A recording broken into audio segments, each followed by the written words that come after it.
I'm Matt Knott, and I'm here at Kuna Caves in Kuna, Idaho. I'm going to be doing some reviews on the Paleblue headlamp and batteries. They also provided me with this 21-watt solar panel, but I can't really use this in the cave, so instead I'm going to leave it in the dashboard of my car, and let's see how much it can charge. I currently have this small USB battery bank that's dead, so let's see how much power it can give it during the time that I'm in the cave.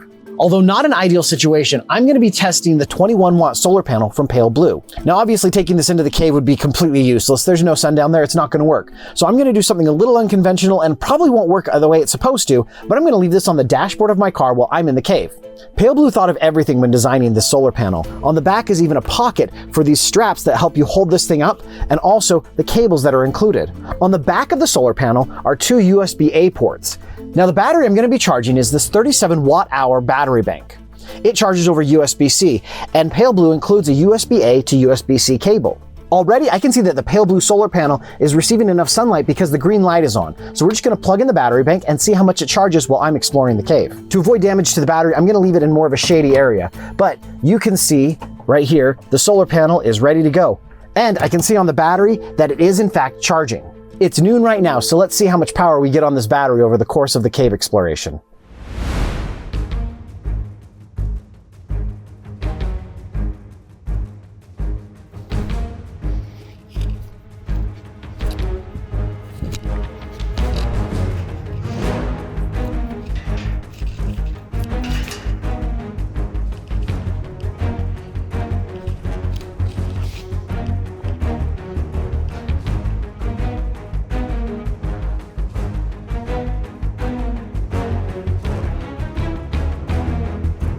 One of the really nice features with the Paleblue headlamp, it only takes one AA. Most of my headlamps require 3 AAA, which means it's a brighter light. But in a cave, brightness can actually be your enemy. One of the reasons for that is that it reflects too much and you could be blinded to certain things like stuff you're stepping on.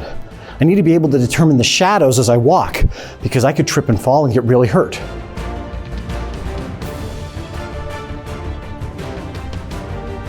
One of the hard parts with doing a headlamp review in a cave is caves are notoriously dark. So we're going to set up a little temporary studio so I can talk about this stuff. Whenever I go into a cave, I always bring at least 3 sources of light with me. My headlamp, some type of flashlight, and then a backup light. This ensures that I always have light whenever I need it. I also like to bring spare batteries, and Paleblue makes it as easy as can be to bring spare batteries. I have 3 batteries currently charging right now on a little USB battery bank. The adapter plugs into the battery, and each battery has a USB-C cable. If I wanted to bring traditional rechargeable batteries with me, I would have had to have a huge charger and some type of 12-volt converter in most cases. Some of them will accept USB-C, but the bulk would be outrageous, and it just wouldn't make sense to bring into a cave. This, however, really helps. Paleblue has a little secret up their sleeve too. As soon as I plug these in and they start charging, within 15 minutes, I actually have a full 1.5 volts. With alkaline batteries, that 1.5 volts drops almost immediately when you start to use it. I might not have a full charge, but I'll have full brightness on my flashlight, which is a great advantage when I'm in a cave. The Paleblue headlamp is extremely easy to use. There's a single button for all of your interactions. One press turns on low, another press turns on high, and then press and hold, and you get this floodlight. It's great for up close. Because in a cave, a lot of times I have to duck down and I have to get into spaces that a high beam of light is going to blind me. Let's do some experimenting with the Paleblue AA batteries here in the cave. I have 3 identical flashlights. I have one that's loaded with alkaline batteries, another one that's loaded with nickel metal hydride batteries. These are the replacements to those nickel cadmium batteries from the 80s and 90s. Alkaline batteries have a 1.5 volt nominal voltage, so they're in series in here, giving it 3 volts. Nickel metal hydride, on the other hand, is 1.2 volts. So I'm only getting 2.4 volts out of this one, and we're going to notice a difference. I'm going to shut off these other lights so you can see what's going on.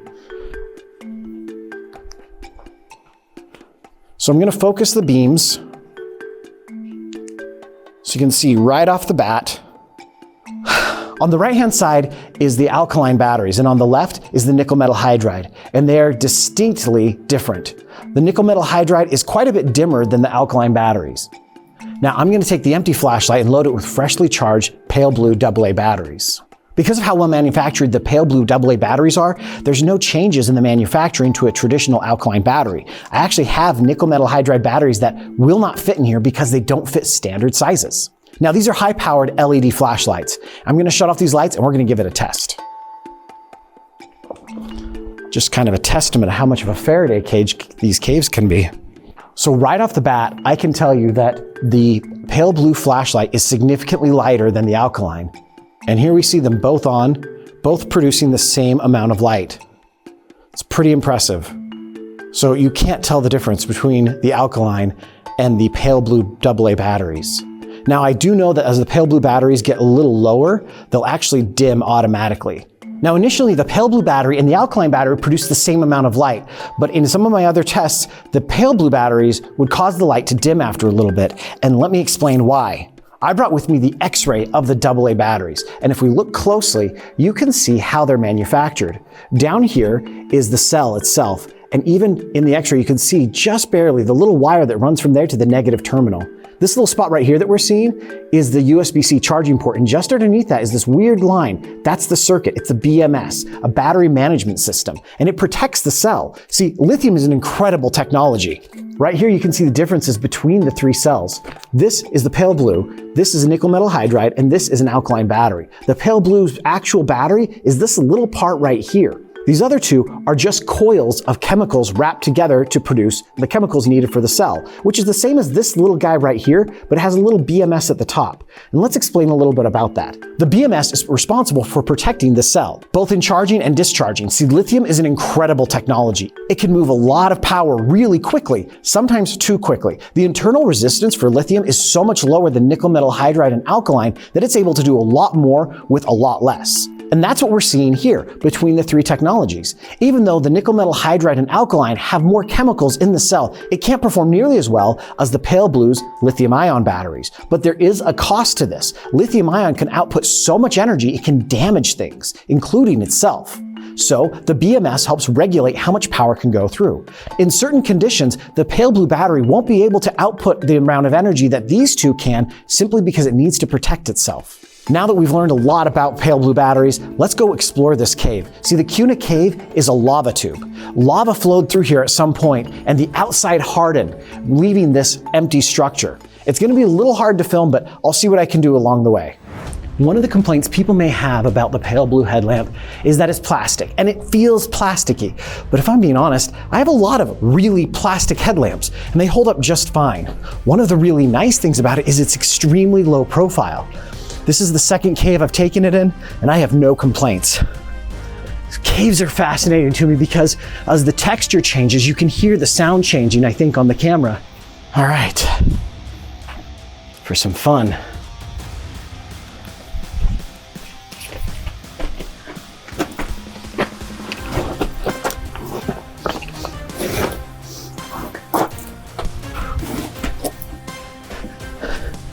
The Paleblue adjusts so nicely, and they've got the right clicks in place. I have a handful that I've had to sand down a couple of them just to make it work the way I need it to. This one right out of the box, it works great. I can point it up more for more directional stuff, point it down when I need to watch my terrain a little bit more. One of the sad things with easily accessible caves is the graffiti. I've had many people try to justify it to me, but all I see it as is a selfish way to enjoy your time more than the next person.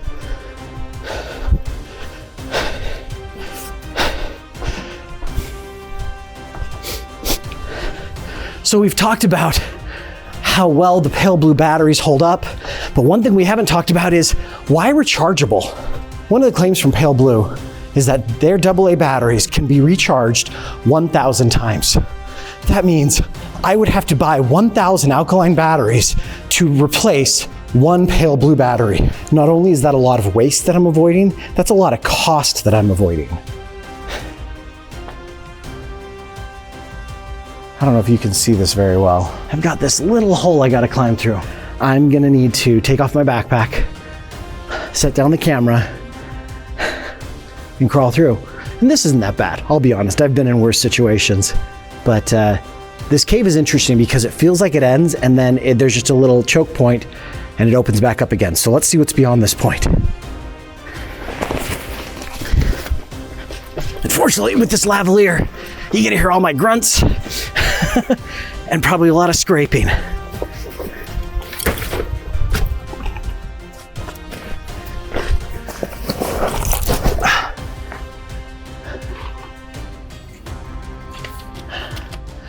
Okay, so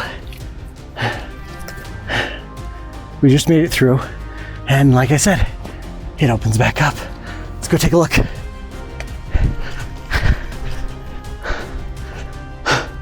Oh, there's a bat somewhere in here. I just heard it. This is a pretty cool room. I'm just gonna kind of look around. There's just this open cavern, this place that could be kind of fun to climb up. Well, glad you guys could come on this adventure with me. I couldn't have done it without my Paleblue headlamp and the Paleblue AA batteries. As you go to shop for batteries, I hope you consider getting Paleblue. Like I said, you'll save a lot of money, they work really well, and within 15 minutes of being plugged in, you have a full voltage available to you.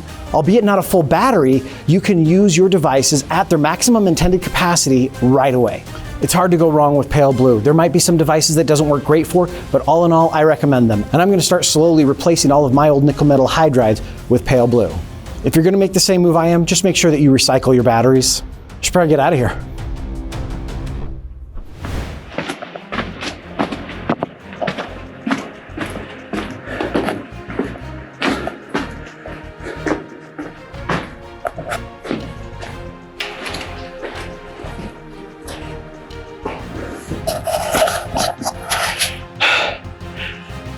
A Paleblue powered adventure.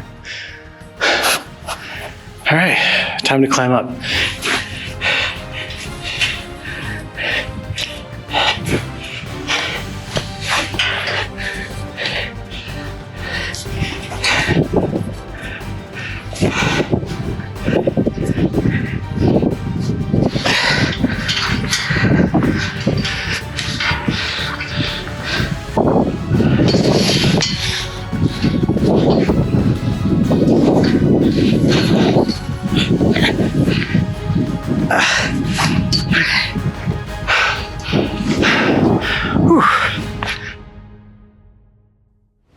All right, I've been down there for about an hour and 20 minutes. I haven't looked at it yet, so we're gonna look at this together. Right now, there's a lot of cloud coverage, so it's not direct sun on it. And the back is still showing that it's rapid charging. There's a blue light when it's rapid charging and green light when it's normal charging. All right, what do we have here? About 50%. Not bad. My suspicion is that the USB ports are sharing those 21 watts, not that 21 watts is available first come, first serve. So after an hour and a half, I was able to get just under 20 watts, and it is rated for 21, so that's pretty impressive. If I was on a long camping trip, I know I'd be able to take this with me. I could keep my radio charged, maybe be able to charge a camera or two, possibly even be able to fill up one of these batteries. All in all, I've been thoroughly impressed with the Paleblue products. Out in the wild, they legitimately work really well. If you're considering a solar panel, AA batteries, headlamp, AAA batteries, D-cell batteries, C-cell batteries, and you don't want those bulky chargers, I strongly recommend getting Paleblue.